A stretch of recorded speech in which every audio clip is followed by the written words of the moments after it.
Look, we know a couple of things from what happened when COVID first started, because it's still an ongoing problem. The different variations, because we all know virus evolves and mutate. But what we saw was the disparities in terms of the Black and Hispanic community. The virus exposed them from health to access to technology for education. And so let's take education in the spaces we know them, what I would call the grammar school to middle school to high school to college. At the lower level of the education rung, we found out that as America in the 21st century, we do not have a 21st century high-tech infrastructure. And when we had to move education online, there were millions of Americans without adequate access to the internet, however you want to get there, by satellite, broadband, Wi-Fi. It just didn't exist. And it was not just a problem in urban communities, it was in suburban and rural communities.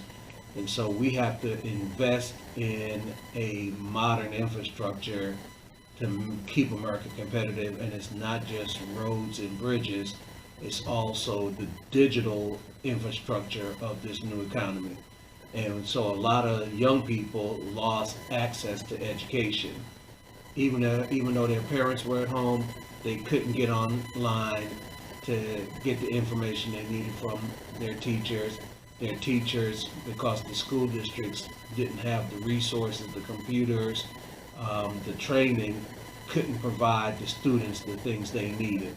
So we're going to see this 1.5, 2 year gap in access to education impact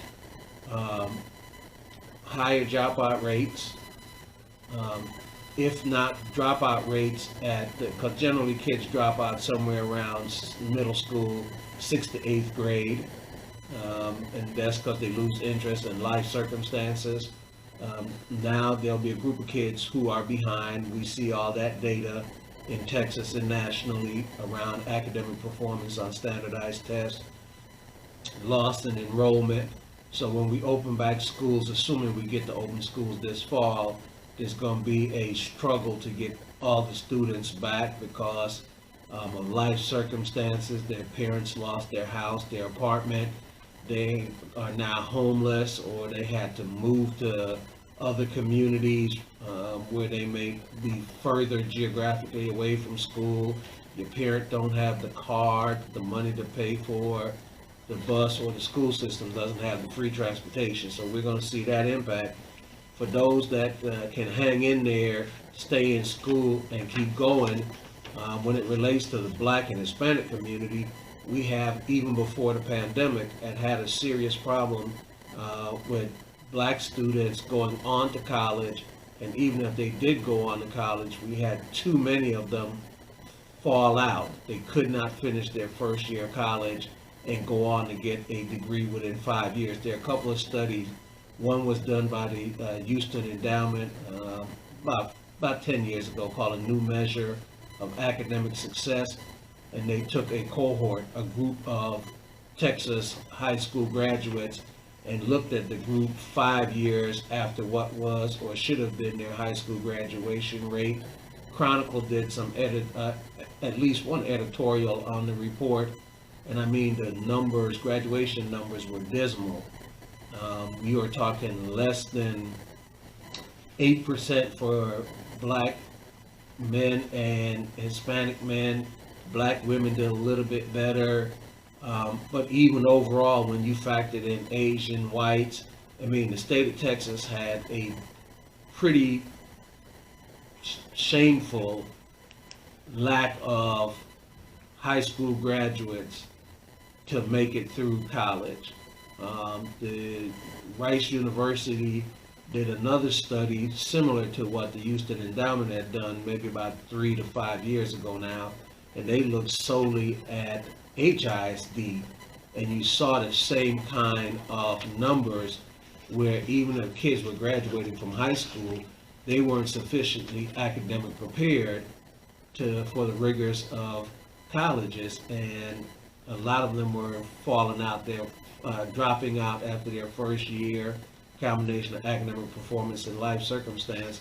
But what was fascinating about the study that was done by Rice University was that if a black or Hispanic student had taken a dual degree course, they were more likely to be able to succeed in their first year of college, and within 5 years have earned some kind of degree, whether it was an associate degree, a college degree, or some kind of workforce certification. So what that tells you is that the community colleges across the state and across the country can have a profound impact if they understand they have to start that impact not when kids graduate from high school or in the last 2 years of high school, but to start engaging students. My personal opinion is in the 6th grade.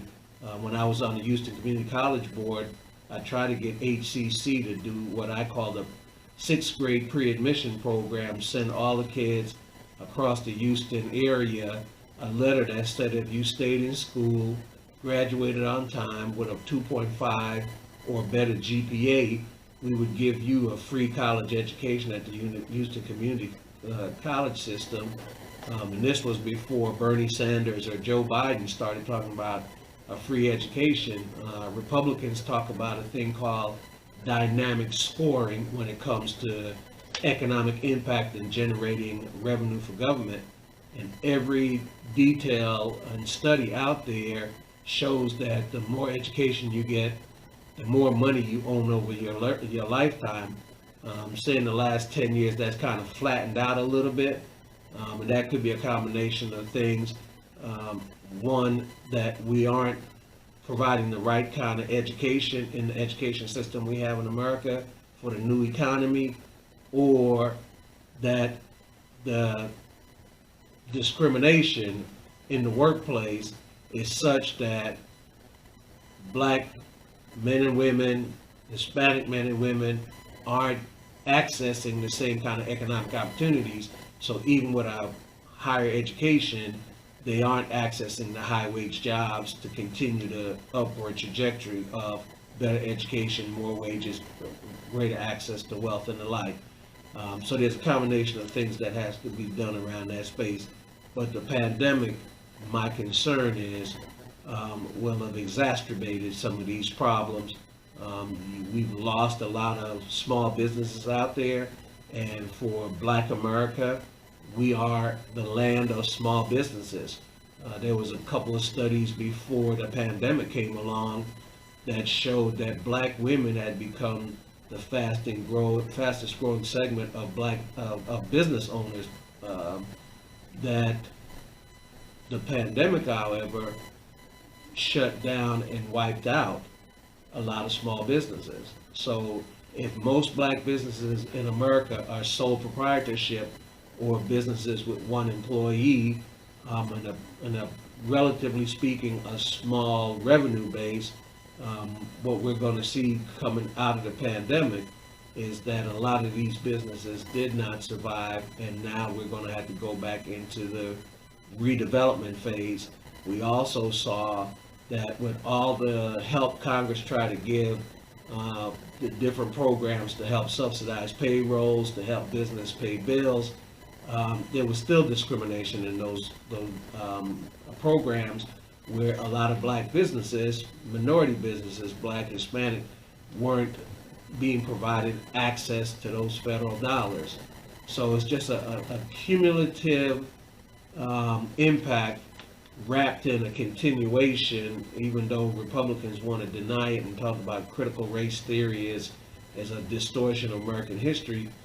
There continues to be a residual impact of lack of equal or equitable access to capital, contracting.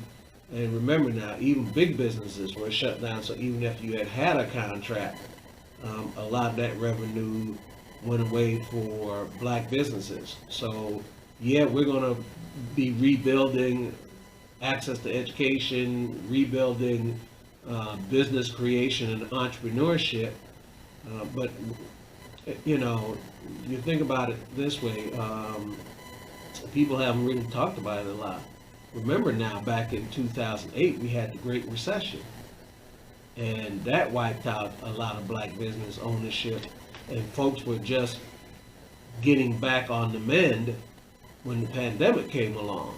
So the black community has suffered two great economic and one educational shock since, if you go back to and you benchmark it at, say, 64 Civil Rights Act, 65 Voting Rights Act, where we finally started the second Reconstruction, if we'll call it that, Board versus Brown, Brown versus Board of Education, Missouri ex rel gain, higher education desegregation cases, even here in Texas, where we had the case that basically created Texas Southern University because there was a lawsuit by a black mailman to try to go to law school at the University of Texas. They wouldn't admit him, and so in part they created a law school here in Houston. The case was Sweat versus Painter.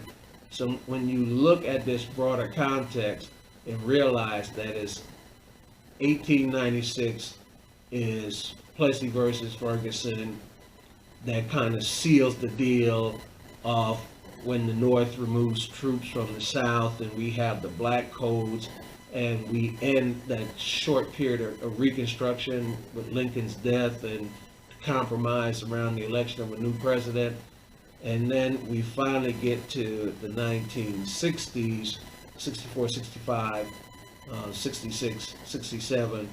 And then by the 70s, we have the backlash with reverse discrimination, Bakke, Croson, and then you layer on that the economic shock of 2008, Great Recession, and then you have the pandemic over the last 2 years, and you look at the historic discrimination and differential in black quality education, access to quality education in the public school system. The schools black kids go to never got the equal funding, never got the books, never got the technology. Black universities, HBCUs, were never fully and equally funded. Most black, not most, but for a long time, most, now a significant portion of black kids go to HBCUs who are underfunded, but they still produce large numbers of black lawyers, black doctors, black architects, black engineers in America. And that inequity, even though we have been able to overcome it to a certain degree, is still there. And the pandemic has just been another burden.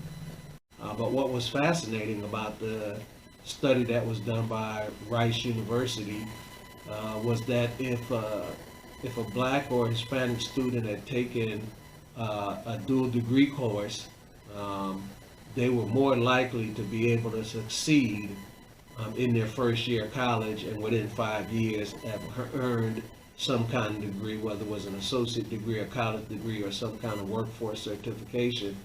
So what that tells you is that the community colleges across the state and across the country can have a profound impact if they understand they have to start that impact not when kids graduate from high school or in the last 2 years of high school, but to start engaging students.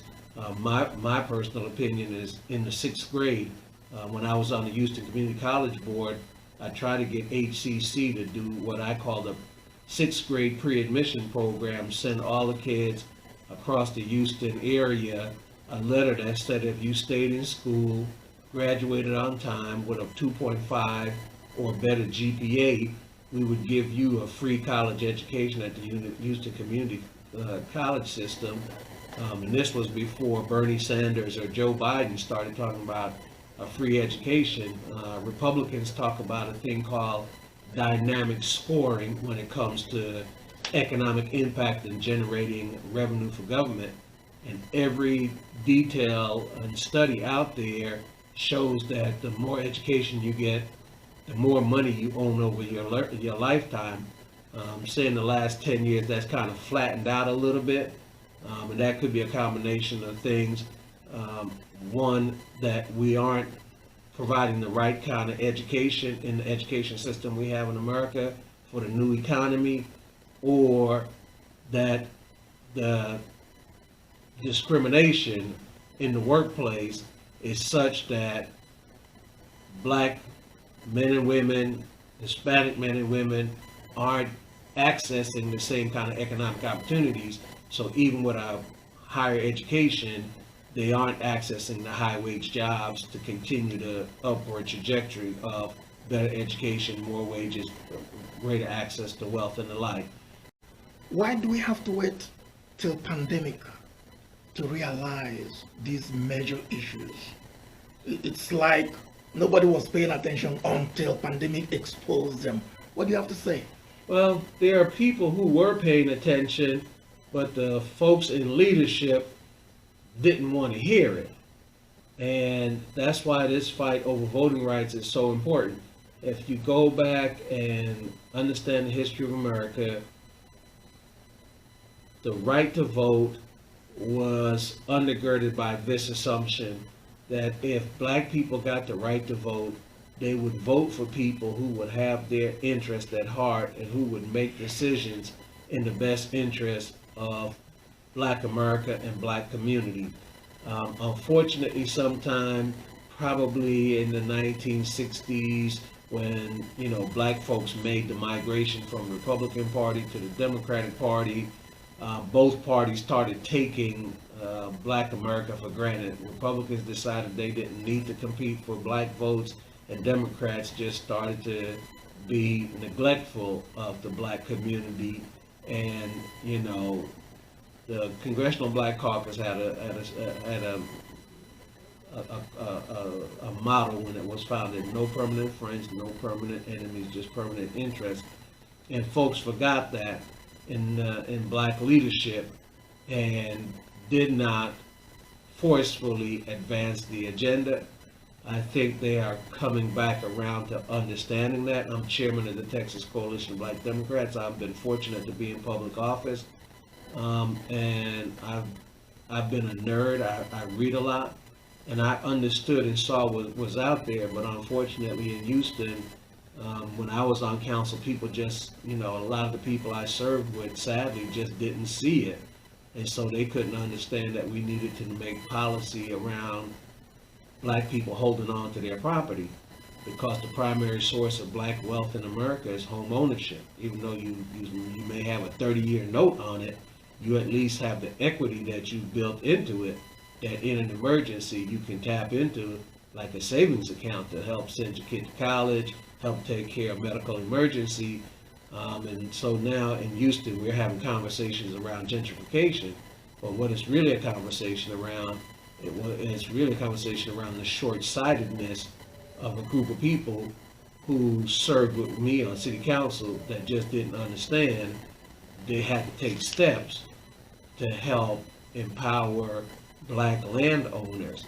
And even to this day, we're still not aggressively moving as government and public officials to gather up all the vacant land out there and create the institutions to allow the public to have access to it. So it's going into a bunch of private developers' hand, and now we're having conversation about the lack of affordable housing inside the city of Houston.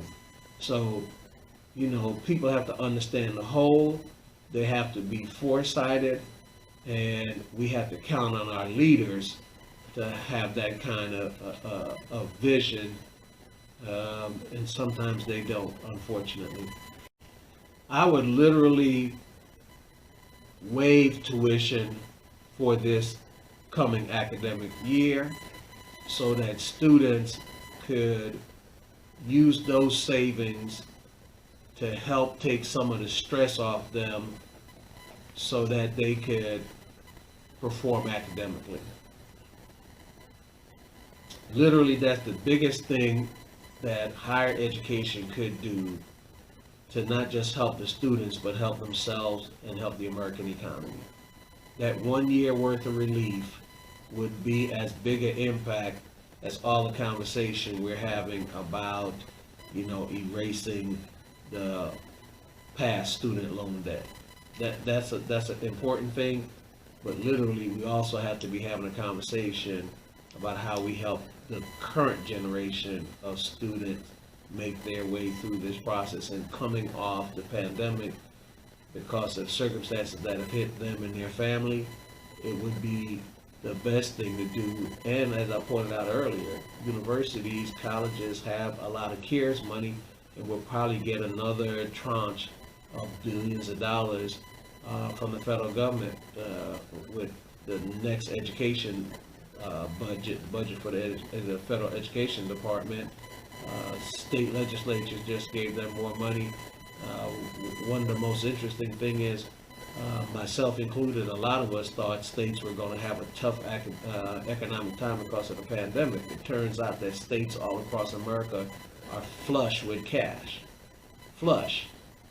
So literally, they could take a small portion of that and make a year or 2 year investment of stabilizing their next generation of economic growth. I taught team taught for a little bit, a class, and I created a thing I call Stick Man, S-T-I-C-K man, and I used them because I'm a smart aleck. But I make the observation: Stick Man is who pays all the taxes. Stick Woman is who pay all the taxes. Because when people talk about corporate taxes, well, corporate taxes come from consumers. Because we pay the price. We pay the property taxes. We pay the sales tax.